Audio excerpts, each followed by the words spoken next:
आज हम बात करेंगे क्लेफ्ट केयर की टाइमलाइन के बारे में।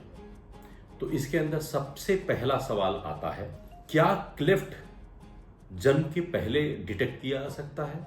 जी हाँ, अल्ट्रासाउंड के द्वारा प्रेगनेंसी के सेकेंड ट्राइमेस्टर में क्लेफ्ट डिटेक्ट किया जा सकता है। तो अगर आपके बच्चे को अगर क्लेफ्ट का बच्चा आपके घर में पैदा हुआ है तो आपको परेशान होने की जरूरत नहीं है। सबसे पहले आप उसको नियरेस्ट किसी सर्जिकल सेंटर में या हेल्थ केयर सेंटर में लेकर के जाएं। स्पेशली कोई स्माइल ट्रेन सेंटर या प्लास्टिक सर्जरी का सेंटर को वहां पर लेकर के जाएं, जहां पर आपको बच्चे के होने वाले नेक्स्ट जितनी भी गतिविधियां होंगी उसके बारे में एक्सप्लेन किया जाएगा। जैसे कि बच्चे की सर्जरी किस उम्र में होगी, सर्जरी के लिए क्या क्या प्रिपरेशन करना पड़ेगा, सर्जरी के लिए बच्चे की रिक्वायरमेंट क्या होती है, किस तरह का वजन होना चाहिए। क्योंकि क्लेफ्ट के बच्चों में यूजुअली फीडिंग की प्रॉब्लम होती है, उनको खाने पीने में दिक्कत हो सकती है। तो उनका न्यूट्रिशन कैसे दिया जाए, उनका सही समय से जिससे वेट बढ़े और सर्जरी अच्छी तरीके से की जा सके, उसके बारे में बताया जा सकता है। इस तरह के बच्चों को स्पीच की प्रॉब्लम हो सकती है, हियरिंग की प्रॉब्लम हो सकती है, सुनने में प्रॉब्लम हो सकती है, उनके दांत में दिक्कत हो सकती है, उनका डेंटल अलाइनमेंट गड़बड़ होता है। तो इसलिए इस तरह के पेरेंट्स को रेकमेंड किया जाता है कि वो नियरेस्ट किसी स्माइल ट्रेन सेंटर या प्लास्टिक सर्जरी सेंटर में लेकर के जाए, जहां पर कंप्रिहेंसिव तरीके से इस तरह के एक्सपर्ट होते हैं और उसको मैनेज किया जा सकता है। पेरेंट्स का ये क्वेश्चन होता है, माँ बाप का ये क्वेश्चन होता है कि एक बच्चा जब क्लेफ्ट के साथ पैदा होता है तो उसको आगे किस किस तरह के सर्जरीज की या केयर की जरूरत होती है। तो ये डिपेंड करता है कि बच्चे में क्लेफ्ट की सीवियरिटी कितनी है। कई बार बच्चे को सिर्फ लिप का क्लेफ्ट होता है, या कई बार उसको लिप, पैलेट और एल्वियोलस तीनों चीज का क्लेफ्ट होता है। कभी कभी सिर्फ एक तरफ का क्लेफ्ट होता है, कभी कभी दोनों तरफ का क्लेफ्ट होता है। तो डिपेंड करता है कि क्लेफ्ट की सीवियरिटी क्या है, उसके हिसाब से ट्रीटमेंट ऑप्शंस होते हैं। हो सकता है आपके बच्चे में एक ही सर्जरी की जरूरत पड़े, या हो सकता है आपके बच्चे में कई सर्जरीज की जरूरत पड़े।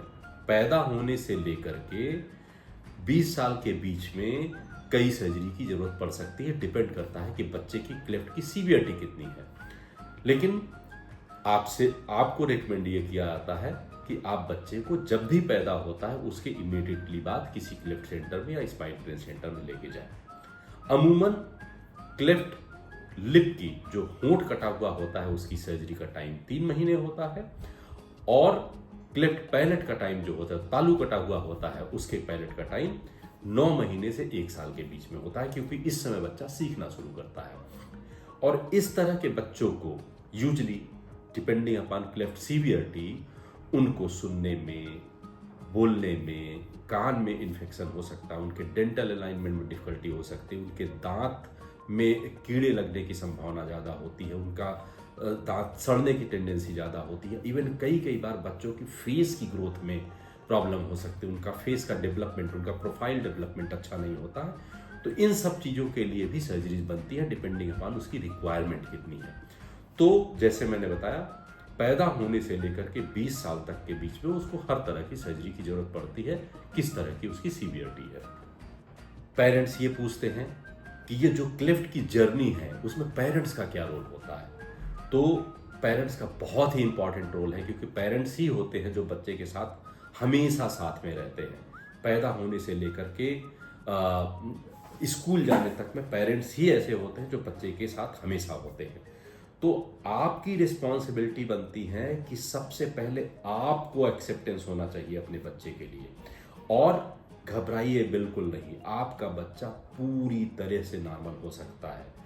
क्लेफ्ट एक सिर्फ एनाटॉमिकल डिफॉर्मिटी होती है, उसके सोचने, समझने, ग्रोथ और बाकी किसी भी तरीके से लाइफ में कोई प्रॉब्लम नहीं आएगी। अगर टाइमली सही तरीके से अगर उसको सर्जरी का सपोर्ट मिल जाता है तो आपका बच्चा पूरी तरीके से नॉर्मल हो सकता है, और वो एक नॉर्मल दूसरे बच्चों की तरह ही परफॉर्म कर सकता है। तो ज़रूरत है उसको इमोशनल सपोर्ट देने के लिए, परिवार में उसकी एक्सेप्टेंस होनी चाहिए, और बच्चे को इस तरह किसी तरीके से रोक टोक नहीं करना चाहिए। उसको स्कूल में, सोसाइटी में खेलने के लिए, पढ़ने के लिए, हर तरह की एक्टिविटी में पार्टिसिपेट करने के लिए उसको प्रोत्साहित करना चाहिए। और आपका दायित्व बनता है कि जो टाइमलाइन होती है डिपेंडिंग अपॉन उसकी सीवियरिटी, जो सर्जन आपको या हेल्थ केयर प्रोफेशनल बताते हैं, उसके हिसाब से समय समय पर ले जा करके उसका ट्रीटमेंट कराएं, उसकी सर्जरी कराएं। और सर्जरी या ट्रीटमेंट के दौरान आपको कुछ प्री ट्रीटमेंट या पोस्ट सर्जिकल कुछ एडवाइसेस दी जाती हैं, तो उसको पूरी तरीके से फॉलो करें। पूछते हैं कि क्लेफ्ट लिप के रिपेयर का आइडियल टाइम क्या होता है। तो क्लेफ्ट रिपेयर का आइडियल टाइम होता है तकरीबन 3 महीने के आसपास, लेकिन उसके लिए रिक्वायरमेंट है कि आपके बच्चे का वजन कम से कम 5 किलो होना चाहिए और उसका हीमोग्लोबिन 10 ग्राम होना चाहिए। और ये तभी पॉसिबल है जब बच्चे का न्यूट्रिशन अच्छा होगा, बच्चे का ग्रोथ अच्छी होगी। हमेशा वेट इंक्रीजिंग टेंडेंसी में होना चाहिए। इसलिए आपको कहा जाता है कि आप बच्चे के फीडिंग या न्यूट्रिशन के लिए सही समय पर उसको सही न्यूट्रिशन देते रहिए। क्लिफ्ट पैलेट या कटे हुए तालू के ऑपरेशन का आइडियल टाइम क्या होता है? जब भी बच्चा कुछ बोलना शुरू करता है, जैसे मम्मा पापा कक्का करके बोलना शुरू करता है, उसी समय आइडियल टाइम होता है बच्चे की क्लिफ्ट पैलेट का ऑपरेशन करने का। और ये समय होता है तकरीबन 9 महीने से 12 महीने के बीच में।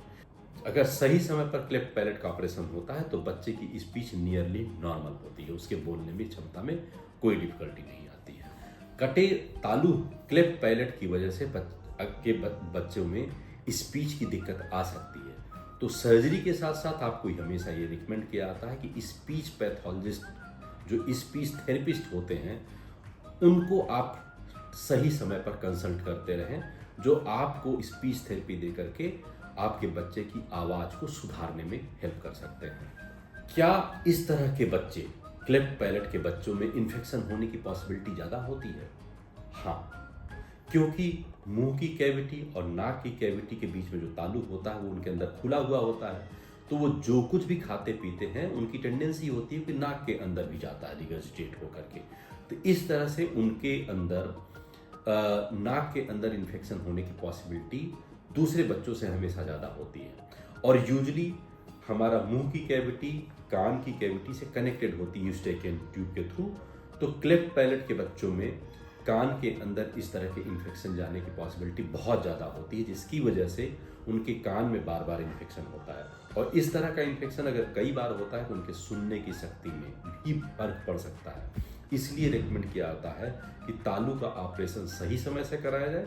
और अगर किसी बच्चे को कान में बार बार इन्फेक्शन हो रहा है तो उसको किसी ENT स्पेशलिस्ट से दिखा करके उसको ठीक कराया जा सकता है, उस इन्फेक्शन को ट्रीट किया जा सकता है। क्लेफ्ट पैलेट जिनमें कंप्लीट क्लेफ्ट होता है, इस तरह के बच्चों में जो दांत होते हैं वो काफ़ी मिसअलाइंड होते हैं, टेढ़े मेढ़े होते हैं, उसके अंदर गैप हो सकता है, वो दांत कई बार सड़ जाते हैं। तो इस कंडीशन के अंदर एक डेंटल सपोर्ट की ज़रूरत होती है। ओरल हाइजीन के साथ साथ डेंटल सपोर्ट की ज़रूरत है। पेरेंट्स को एडवाइस किया जाता है कि बच्चे की ओरल हाइजीन का पूरा ध्यान रखें, सही समय पर उनको दिन में 2 बार हमेशा ब्रश करने की हिदायत देवें और ऑर्थोडोंटिस्ट को समय समय पर दिखाते रहें, जिसकी वजह से उनके जो टेढ़े मेढ़े दांत हैं उनको सीधा किया जा सके, या जो मिसिंग टूथ है उसके अंदर उसको रिप्लेस किया जा सके नॉर्मल दांतों के द्वारा। तो क्या एडिशनल सर्जरी की, मतलब क्या और भी सर्जरी ओंठ और तालू के अलावा और भी सर्जरी की ज़रूरत पड़ती है? हाँ, क्लेफ्ट अगर सीवियरिटी ज़्यादा है तो एक कॉम्प्लेक्स चीज़ होती है और उसके अंदर कई सर्जरी की ज़रूरत पड़ती है। जैसे मैंने आपको बताया टाइमलाइन में, ओंठ की सर्जरी यूजुअली 3 महीने के आसपास की जाती है। दूसरी सर्जरी होती है 9 महीने के आसपास, जो तालू की जाती है, जिससे बच्चे की आवाज़ सही हो सके। जब हम लिप की सर्जरी 3 महीने में करते हैं, उसके साथ साथ जो नाक दबी हुई होती है उसको भी काफ़ी कुछ ठीक करने की कोशिश की जाती है। जब बच्चा 4 से 5 साल का हो जाता है तो कई बार उसकी नाक टेढ़ी रह जाती है। अगर उस कंडीशन में है तो उसकी राइनोप्लास्टी करने की जरूरत पड़ती है, जिसको प्री स्कूल राइनोप्लास्टी बोलते हैं। अगर बच्चे की आवाज़ पूरी तरीके से नॉर्मल स्पीच थेरेपी होने के बाद नहीं आ रही है तो उसको भी रीअसेस किया जाता है और पैलेट की सर्जरी में या स्पीच को नॉर्मल करने के लिए और भी तरह की सर्जरी की जरूरत पड़ सकती है। कई बार बच्चे की सुनने की शक्ति में कोई डिफिकल्टी होती है तो कान के लिए सर्जरी की जाती है। और जिन बच्चों के अंदर टूथ का अलाइनमेंट सही नहीं होता है, जिनके दांत टेढ़े मेढ़े होते हैं, उनके एल्वियोलस में दांतों में गैप होता है, उसमें ऑर्थोडोंटिक ट्रीटमेंट की भी ज़रूरत होती है। और करीब 9 से 11 साल की उम्र में उसमें बोन लगाने की ज़रूरत पड़ती है, जिससे उनका दांत सही तरीके से निकल सके, उनका प्रोफाइल सही तरीके से आ सके। बच्चे जब और बड़े होते हैं, करीब 14-15 साल के होते हैं, तो उस कंडीशन में उनके नाक की, उनके फेस की फिनिशिंग सर्जरी की जाती है, जिससे वो देखने में और एक नॉर्मल बच्चों की तरह लगना शुरू करें। कभी कभी सीवियर केसेस में या बाइलेटरल केसेस के अंदर बच्चों की प्रोफाइल भी काफ़ी गड़बड़ाती है, उनका चेहरे का बीच का हिस्सा काफ़ी दबा हुआ होता है, तो उसको सामने ले आने के लिए या उसको बेटर करने के लिए, उसको ठीक करने के लिए भी सर्जरी की जा सकती है, जो 15 से 20 साल की उम्र के बीच में होती है, जिसको ऑर्थोग्नेटिक सर्जरी बोलते हैं। इस तरह से बच्चे के पैदा होने से लेकर के 3 महीने से लेकर के 20 साल की उम्र में डिपेंडिंग अपॉन सीवियरिटी कई सर्जरीज करने की जरूरत पड़ सकती है। जैसा कि मैंने बताया, क्लेफ्ट का ट्रीटमेंट एक लंबा ट्रीटमेंट प्रोसेस होता है। उसमें बचपन से लेकर 20 साल तक कई तरह के सर्जरीज, थेरेपीज, ट्रीटमेंट की जरूरत पड़ती है। तो इस तरह के बच्चों को एक स्पेशल इमोशनल सपोर्ट की जरूरत होती है, स्पेशल केयर की जरूरत होती है। तो माँ बाप का दायित्व बनता है कि उन बच्चों को सर्जरी के समय, सर्जरी के बाद हर तरह से इमोशनल सपोर्ट दें, फिजिकल सपोर्ट दें, उनके खाने पीने के लिए, उनके केयर के लिए उनको सपोर्ट दें, उनको हमेशा प्रोत्साहित करें कि ये सब सारी चीज़ें नॉर्मल हो जाएंगी, और उनको खेलने कूदने में, उनको स्कूल जाने में हर तरह से उनकी मदद करें। और एज ए सोसाइटी हमारा आपका भी दायित्व बनता है कि इस तरह के बच्चों को पूरी नॉर्मल बच्चों की तरह से एक्सेप्ट करें, क्योंकि ट्रीटमेंट होने के बाद ये सब बच्चे बिल्कुल से नॉर्मल हो जाते हैं। सोसाइटी में कई तरह के इस तरह से क्लेफ्ट सपोर्ट ग्रुप भी हैं, सोशल मीडिया में भी हैं, इंस्टाग्राम पर भी हैं, फेसबुक पर भी हैं। आप उनको भी ज्वाइन कर सकते हैं कि किस तरह से जब बच्चे डिस्टर्ब होते हैं, मतलब पेरेंट्स डिस्टर्ब होते हैं, तो उनको क्या सपोर्ट मिलने की जरूरत है। तो इस तरह से सोशल सपोर्ट भी उनको मिलने में काफ़ी आसानी होती है। अक्सर ये लोग पूछते हैं कि अगर कोई बच्चा इस टाइमलाइन को मिस कर गया है तो क्या वो पिछड़ गया, उसकी सर्जरी नहीं हो सकती है? नहीं, ऐसा बिल्कुल नहीं है। अगर टाइमलाइन से अगर आपकी सर्जरी होती है तो एक अच्छी बात है, उसमें रिजल्ट बेस्ट आने की पॉसिबिलिटी होती है। बट अगर अगर अगर आपकी टाइमलाइन मिस हो गई तो घबराने की कोई बात नहीं। कहते हैं ना कि जब आंख खुले तभी सवेरा होता है। तो जब भी आपको इस चीज़ का पता चले, इमीडिएटली आप किसी प्लास्टिक सर्जन को कांटेक्ट करें या स्माइल ट्रेन सेंटर को कांटेक्ट करें, जिससे उसकी सर्जरी वहाँ से स्टार्ट हो सके। तो कोई भी उम्र ऐसी नहीं होती जिसको हम कह सकते हैं कि ये लेट हो गया है। हाँ, सही समय से इलाज कराने में अच्छे रिजल्ट आने की पॉसिबिलिटी होती है, लेकिन अगर छूट गया तो उसको किसी भी समय आप आकर के उसको ज्वाइन कर सकते हैं और उसमें लाइन में लग करके ट्रीटमेंट को आगे प्रोग्रेस किया जा सकता है। तो क्लेफ्ट ट्रीटमेंट का सही टाइमलाइन ये है। अगर आपके घर में कोई क्लेफ्ट का बच्चा पैदा होता है तो उसको इमीडिएटली किसी स्माइल ट्रेन सेंटर या क्लेफ्ट केयर सेंटर या किसी प्लास्टिक सर्जन को जरूर दिखाएं। उस समय 3 चीजें होती हैं। एक तो बच्चे को फीडिंग कैसे करानी है, ये आपको बताया जाता है कि न्यूट्रिशनल सपोर्ट उसको अच्छी तरीके से मिलता रहे, बच्चे की ग्रोथ सही तरीके से होती रहे, क्योंकि आगे आने वाले समय में जो भी सर्जरी या थेरेपीज होगी उसके अंदर बच्चे का हेल्दी होना बहुत ज़रूरी है। अगर वो हेल्दी नहीं होगा तो कोई सर्जरी नहीं हो सकती, कोई थेरेपी नहीं हो सकती है। तो न्यूट्रिशनल सपोर्ट इमीडिएटली होता है। कुछ बच्चों के क्लेफ्ट काफ़ी सीवियर होते हैं, तो अगर उनको पैदा होने के तुरंत बाद ही अगर किसी ऑर्थोडोंटिक की सपोर्ट लिया जाए तो वो टेप लगा करके या और भी कई डिवाइसेस लगा करके, जिसको हम प्री सर्जिकल ऑर्थोपेडिक्स बोलते हैं, उस क्लिफ्ट को नज़दीक ले आया जाता है, जिससे सर्जरी करना काफ़ी इजी होता है। ये इमीडिएटली आफ्टर बर्थ ही शुरू किया जाता है, क्योंकि 8 हफ्ते के बाद इसका इफेक्ट खत्म होता है। कटे होंठ की जो सर्जरी होती है वो आइडियली 3 महीने की उम्र में होती, चाहे एक तरफ का कटा होंठ हो या चाहे दूसरी तरफ का। तो जब भी हम क्लेफ्ट लिप करते हैं उसके साथ साथ नोज को भी करेक्ट करते हैं। तो ये इसकी सर्जरी की उम्र होती है 3 महीने।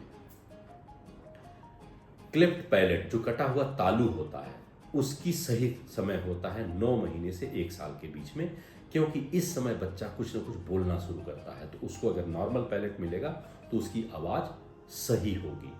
तो 9 से 12 महीने के बीच में क्लेफ्ट पैलेट की सर्जरी की जाती है। कुछ बच्चों के 12 महीने के बाद कंटिन्यूअस उसको स्पीच थेरेपी की जरूरत होती है, जिससे अगर उसकी आवाज़ में कोई गड़बड़ी आ रही है तो उस आवाज़ को सही किया जा सके, और इसमें स्पीच थेरेपिस्ट की बहुत ज़रूरत होती है। अगर 5-6 साल 7 साल इंतज़ार करने के बाद ही बच्चे की आवाज़ ठीक नहीं हो रही, काफ़ी गड़बड़ है, तो उस स्पीच को करेक्ट करने के लिए, उस तालु को करेक्ट करने के लिए रिवीजन सर्जरी करने की भी ज़रूरत पड़ती है, जिससे बच्चे की आवाज़ नॉर्मल हो सके। चूंकि इस तरह के क्लेफ्ट पैलेट के बच्चे प्रोन होते हैं इन्फेक्शन के लिए, मिडिल ईयर इन्फेक्शन के लिए, तो अगर उनके कान में कोई प्रॉब्लम होती है, उनको सुनने में कोई दिक्कत होती है, उनके कान में कोई इन्फेक्शन होता है, तो ईएनटी सर्जन द्वारा उसको सही किया जाता है, जिससे कान के इन्फेक्शन को सही समय पर करेक्ट किया जा सके, जैसे बच्चे डीफ ना हो सके, बहरे ना हो सके। 4-5 साल की उम्र से लेकर के 10-11 साल की उम्र ऐसी होती है जब ऑर्थोडोंटिक सपोर्ट की जरूरत होती है, जब बच्चों के दांत टेढ़े मेढ़े होते हैं, कुछ दांत मिसिंग होते हैं, कुछ दांतों में कीड़े लग जाते हैं, तो डेंटिस्ट और ऑर्थोडोंटिक के सपोर्ट से उसको सीधा किया जा सकता है, उसको सही किया जा सकता है।